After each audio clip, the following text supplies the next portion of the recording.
Hi, welcome to Tales of Dread. When I was snowed in a cabin on the Pennsylvania-Maryland border, I was stuck. Bears and deer are now abundant.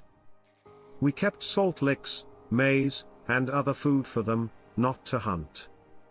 I strolled by the back window, which overlooks the snowmobile and ATV garage. I observe a brownish object 50 feet from the cabin sitting in the snow. I was astonished because I'd never seen a bear there, only heard rumors. As I hurried to grab my mom to show her, it stood up, and I don't mean like a bear. It turned back, moved with a great stride, and ran towards the woods. We froze. What happened? Uncle claims it's a squatch. He's famous. I don't know if he was trying to lighten the mood with a joke. After that, I never went back alone. My father's childhood woods had an abandoned house. The forests have scattered dwellings. Anyone from the Hudson Valley knows the woods have historic houses or foundations. Anyway, my father and others would climb a mountain to an abandoned house when he was younger. He said it had old black and white nudes, but kids smoked and hung out there. Much was smashed. Part of the climb up the mountain entailed scaling a flat granite cliff. His normal path down. So one night he went up alone and was working his way down. Night was settling in, and as he was lowering himself down the drop-off, he felt an unusual presence and peered upwards towards where he was just standing. Whatever he saw made him climb down the mountain and hurry home. It was tall and hairy, he said. At first glance, it wasn't a bear. After a recent trip to his mother's and her telling some of his memories, it became more believable. You'll see what you want. Who knows, I'm scared of dense forests. When I was an adolescent on a 4-day canoeing excursion in the southeast, we stayed up late, lit a bonfire, and goofed about. We were probably loud. We were discussing when we heard a faraway, high-pitched scream. It scared us for a while, but we soon forgot and continued conversing. My pal pointed to the opposite riverbank and asked, "What's that?" We saw a big silhouette observing us from the trees. It was dim, but the full moon made it large. We looked in awe before moving away and getting our friend's dad and flashlights. He wanted to show us nothing. It was still there when we returned. We shined lamps on it, but it wasn't enough. The flashlights made me red. We watched it for a while before it walked up an embankment, turned around, and disappeared. Since then, we hardly discuss it. Everyone was scared. My family and I were in Arizona's White Mountains 10 years ago to cut down our Christmas tree. My dad was driving with my grandfather and mom and sister in the back seat. I was in the truck bed with our German pointer. My dog started barking and growling as we drove through the woodland. I checked its mind. Bear or mountain lion? I spotted a tall, black figure 60-70 yards from the road. When I informed my dad I saw Bigfoot, he scoffed and kept driving. When I turned around, the figure was walking away from the road. I last saw its head disappearing down a hill. I still don't know what I saw, and every time the topic comes up, my dad has me repeat every one my tale so he can laugh. He didn't see anything, but he heard I lived in rural Massachusetts, which means miles of woods with suburban areas in between. I walked my grandfather's logging trail before his funeral. I'm a mushroom collector, so I walk carefully and look down. Friends despise me. When I stopped to photograph a white captain mushroom, I heard it. It's like someone with fat knuckles striking a tree. Now I know how a deer sounds when it's protecting its young by bashing its antlers on trees. I've heard bear, fisher cat, moose, and most western Massachusetts animals. I looked up and panicked. Thud, thud, thud. It continued for minutes. Being interested, I whistled unlike a bird. I hear a low, rapid whistle after I whistle. My initial impression was, idiot logger scooping land past the no trespassing fence. Yes. I say hello as loudly as possible. Using my knowledge with deer, dogs, moose, and bears, whatever it was rushed away faster than a person. I decided it couldn't be a four-legged creature. This was closer like a two-legged creature than what they sound like running. Absolutely. The two-legged thing that rushed away from me faster than any other sounded like it was at least $250. Loud, frenzied steps. Many believe Bigfoot has a spiritual connection to the forest and its species. This happening on my grandfather's funeral day is no coincidence. I ran home without looking back. I'll start with a story about me and my friends. Boy Scouts camping and shooting. Us 20 to 30.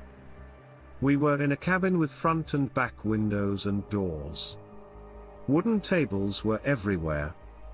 The adult cabin was 0.8 miles down a dark, gravel road. Because it's Boy Scouts, there was a buddy system, so everyone told terrifying stories about midnight. I invited my friend to accompany me to the bathroom. He replied sure and got our knives, knowing there were bears made us feel safer. We used the restroom and started walking back. Scary times. I feared. My friend mirrored my expression. We walked faster and unfolded pocket knives. Then I see it. It resembled a cat but was 6 feet tall and leaned over on its hind legs. Frightened, I ran. So does my friend. When we ran back to the cabin, it howled and groaned and followed us. We pound on the door and the guys let us in, they believe what we witnessed. Locking the main door, we checked the back. Unlockable. We propped up a table and had a youngster with a knife for safety. One window didn't have blinds, so we sat in the dark.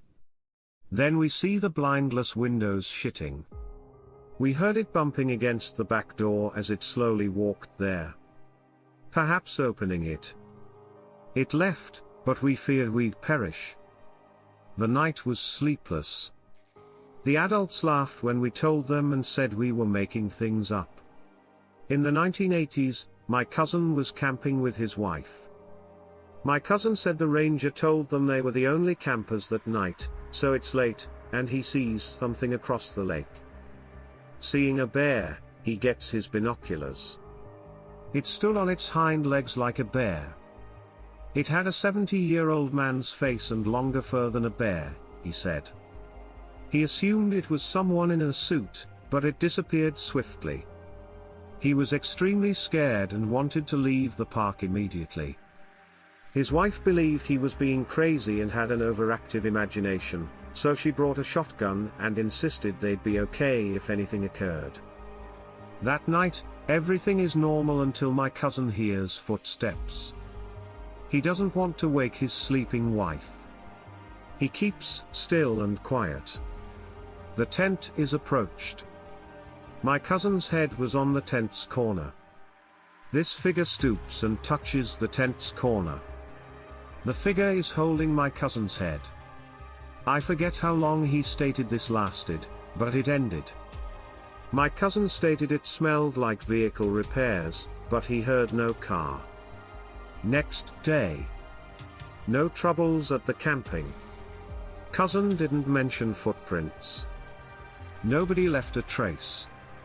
He eventually examined the area and found that Bigfoot frequented the camping locations. He observed a Sasquatch. I'm not convinced. Suppose. I believed he was being teased. I have other stories, but I didn't want to overwhelm readers. I and my cousin both watched it happen. My cousin's automobile was traveling through rural areas around 1 to 2 am. We were cruising without smoking or drinking. We traveled a road through dense forests, but we'd done it before and weren't afraid. It was dark, no moon, and drizzled. In the woods, there was an old street light that was dimming. The old building was pulled down, but the light remained for years. This was rural, with no one within 20 miles. It was rare to cross another automobile or person at night, and locals warned about going into the woods. I was looking out my window at the woods when the car did a 180 and burned rubber as we approached a light. The other time I'm freaked out is when I look back to the car and see a big black figure by the road. One step into the road, and it's on the other side. I look forward, terrified, and see my cousin's fearful face. He drops me off without a word. I stay up until daybreak, then sleep. Funny in retrospect. We never discussed afterward. We saw Bigfoot, and locals share similar tales. After my brother's wedding in San Diego, I spent 11 days in California. I wanted to drive around California, and explore sites that had caught my mind, and I love driving almost as much as vehicles. I don't believe in Sasquatch, but I wouldn't disregard someone else's encounter. Clipper Mills is 70 miles northeast of Sacramento in the Sierra Nevada foothills. Last year, a dam nearby nearly failed. Isolated. After Bodega Bay, I traveled to Sacramento for a late dinner. I start the final leg after dark. Dim. The winding roads take a while to navigate. I needed to be there. The video poster parked that night. His video was released. I poked over YouTube comments and videos and learned about the spot around 11 p.m. I pulled my leased Camry off the dark 2-lane road to avoid the minimal traffic. I saw no one. So I sat in the darkened interior listening, allowing my eyes to adapt for 20 minutes. I heard nothing but insects and saw nothing move. Not wishing to use the car's internal lighting, I slid out the driver's side window into the black night with a cell phone and GPS to find my way back. I use a red flashlight with my telescope if I get lost. I stand at the car window for 2 minutes before leaving my camera. Still hearing just bugs, I walk along the road. I veer directly into the woods without thinking. I'm crunching pine needles and sounding like Bigfoot to myself. After 20 minutes, I listened and added insects. I hear a faint, insect-like shriek in the darkness. It's smarter. Mine whispers that it sounds like a human in anguish or a huge primate. I stop. I also hear something scurrying in the underbrush, followed by the wail. Time to return to the automobile.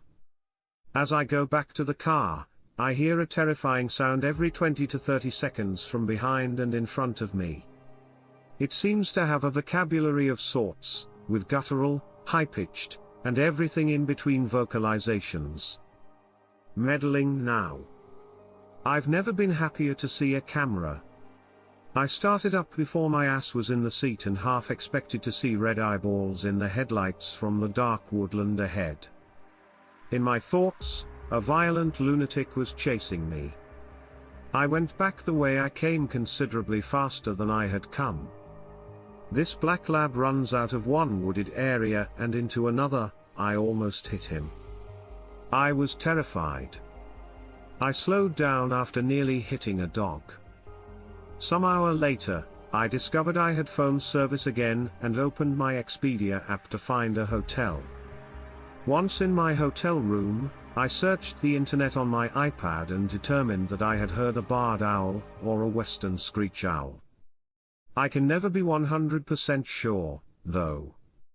Very spooky, and I'm done with nighttime woodland walks.